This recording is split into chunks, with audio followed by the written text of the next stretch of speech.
The first year you grow strawberries, you have to walk out to your garden and rip off every single flower. Every one. The plant will look perfect, covered in white blossoms, and you have to destroy them all with your bare hands. It sounds insane, but that one painful act is the difference between a sad handful of tiny berries and a plant that dumps over a pound of fruit the following season. Most people skip this step because nobody told them, and they spend 3 years wondering why their strawberries taste like wet cardboard. Here's everything you need to get it right from the start. Pick the right type for what you want. June-bearing varieties give you one massive harvest. All your berries in a 3-week window around June. Day-neutral varieties produce smaller amounts spread across the entire summer into fall. If you want a big haul for jam, freezing, or handing a flat to your neighbor, go June-bearing. If you want to walk outside and grab a handful of fresh berries every few days from May through October, go day-neutral. Plant both types if you have the space, and you'll get the best of both worlds. One important note. That first-year flower pinching rule I mentioned applies to June bearers. If you planted day neutrals, you can let them fruit the first year, but pinch the first flush of blooms 3 to 4 weeks after planting so the roots establish before the plant spends energy on fruit. Strawberries need 8 hours of direct sun minimum, not 6, not mostly sunny, 8. Anything less and you'll get soft, flavorless fruit and more disease. Plant them in well-drained soil with a slightly acidic pH. Somewhere between 5.5 and 6.8. Heavy clay soil is a problem.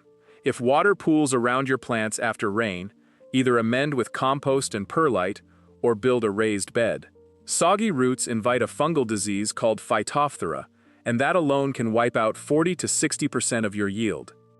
Space your plants 8 to 12 inches apart with about 3 feet between rows. Give them room.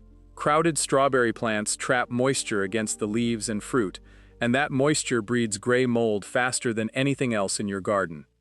Now here's where most people go wrong. Runners. Your strawberry plant will shoot out these long horizontal stems with baby plants dangling off the ends. They look like free plants, and they are. But every runner sucks energy from the mother plant. Allow more than 3 daughter plants per mother, and you'll get smaller berries, fewer berries, and weaker plants heading into winter. Clip everything beyond 3 runners per plant. Use those clipped runners to start new rows the following year if you want, but don't let them drain the plant you already have.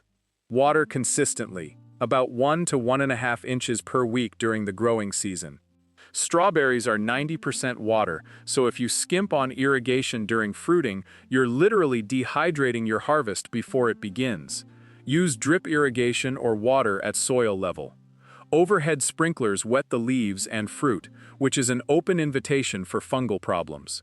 If rain is coming, pick any berries that are 75% red or more. Rain dilutes flavor and causes fruit rot on ripe berries sitting in moisture. Mulch is not optional. A 2 to 3 inch layer of straw around your plants does 4 things at once.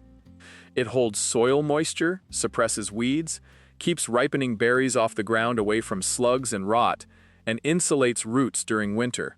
Don't use hay. Hay is full of weed seeds that will invade your bed within weeks. Feed them, but don't overdo it. Too much nitrogen gives you beautiful green leaves and almost no fruit.